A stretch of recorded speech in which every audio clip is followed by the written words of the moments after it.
வணக்கம். இப்போ நம்ம பார்க்க போகிறது வந்துட்டு ஸ்லீவ் போர்ஷன் எப்படி கட் பண்ணுறது லைனிங் ப்ளவுஸ்க்கு அப்படின்றத பார்க்க போகிறோம். ஏற்கனவே வந்துட்டு மீதி இருக்கிற துணியை வந்துட்டு ஸ்லீவ் பாட்டுக்காக நான் எடுத்து வச்சுருக்கேன், ஃபோல்ட் பண்ணி வச்சுருக்கேன். ஃபோல்டு வந்து இந்த பக்கம் இருக்கிற மாதிரி இருக்கணும். இதுக்கு பேப்பர் கட்டிங் வச்சுருக்கேன், ஏற்கனவே நான் சொன்ன மாதிரி. அதை அது மேலே வச்சு நீட்டாக இப்போ மார்க் பண்ணி கட் பண்ண போகிறோம். கட் பண்ணிவிட்டு இதை அப்படியே வந்துட்டு சாரீ ப்ளவுஸில் வச்சு கட் பண்ணிட தான். இப்போ பார்த்தீங்கன்னா நான் அளவு எடுக்காமலே ஈஸியாக இந்த பேப்பர் கட்டிங் மூலியமாக வச்சுட்டு நான் வந்துட்டு டக்குன்னு மார்க் பண்ணிட்டேன்.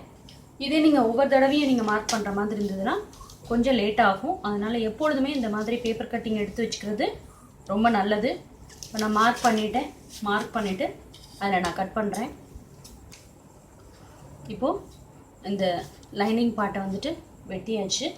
இப்போ அதே வந்துட்டு இந்த துணியில் வச்சு மார்க் பண்ணிவிட்டு நம்ம ஸ்லீவ் போர்ஷன் எடுத்துக்க வேண்டியதுதான்.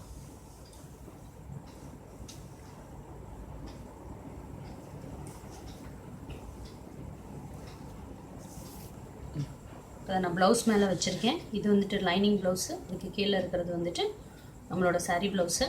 இங்கே கீழே கொஞ்சம் நான் இடம் விட்டுருக்கேன், ஒரு இன்ச்சுக்கு. அது எதுக்குன்னா நம்ம வந்துட்டு மடித்து தைக்கிறதுக்கு, தையலுக்காக நான் இங்கே விட்டுருக்கேன். மார்க் பண்ணிக்கிறேன்.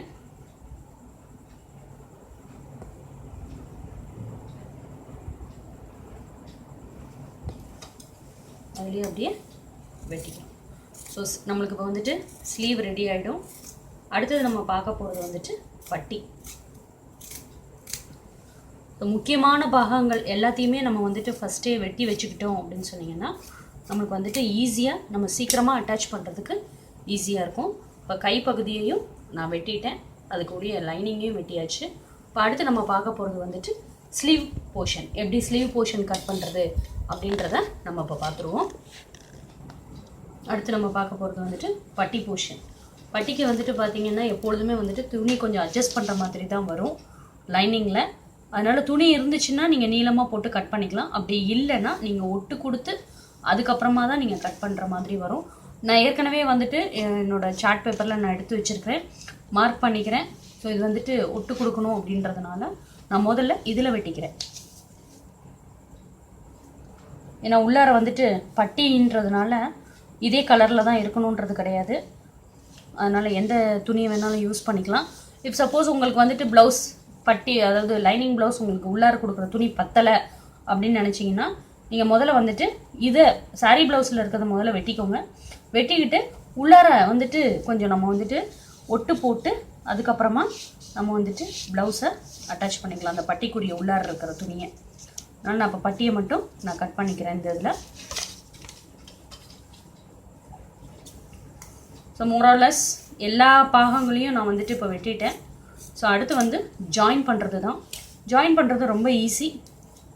ஒரு 1 ஹவரில் எல்லாத்தையுமே நம்மளால் என்ன செஞ்சிட முடியும், ஜாயின் பண்ணிட முடியும். பட் ஆனால் அதுக்குரிய துணிகளை மட்டும் நம்ம கரெக்டாக வச்சுக்கிட்டோம் அப்படின்னு சொன்னிங்கன்னா நம்ம வந்துட்டு ஈஸியாக ஜாயின் பண்ணிடலாம். இப்போ நான் என்னோடய சாரீ ப்ளவுஸில் பட்டிக்கு நான் கட் பண்ணிட்டேன். இது உள்ளார வந்துட்டு என்ன துணி வேணாலும் நம்ம இதே அளவுக்கு வச்சு வெட்டி உள்ளார ஜாயின் பண்ணிக்கலாம். இப்போ என்னோடய பட்டியும் ரெடி ஆகிடுச்சு. ஸோ இப்போ பார்த்தீங்கன்னா என்னோடய வீடியோஸில் இந்த லைனிங் ப்ளவுஸில் நான் வந்துட்டு ஃபஸ்ட்டு பேக் போர்ஷன் கட் பண்ணேன், அடுத்தது ஃப்ரண்ட்டு, அடுத்து ஸ்லீவு. இப்போ நான் பட்டி போர்ஷன் கட் பண்ணியிருக்கிறேன். இந்த பட்டி போர்ஷன் ப்ளஸ் எல்லாத்தையுமே வச்சு நம்ம அடுத்த வீடியோவில் எப்படி ஜாயின் பண்ணுறது அப்படின்றத பார்ப்போம். என்னோடய சேனல் பார்க்குற அனைவருக்கும் நன்றி. ஷேர் பண்ணுங்கள், சப்ஸ்கிரைப் பண்ணுங்கள், லைக் பண்ணுங்கள். வணக்கம்.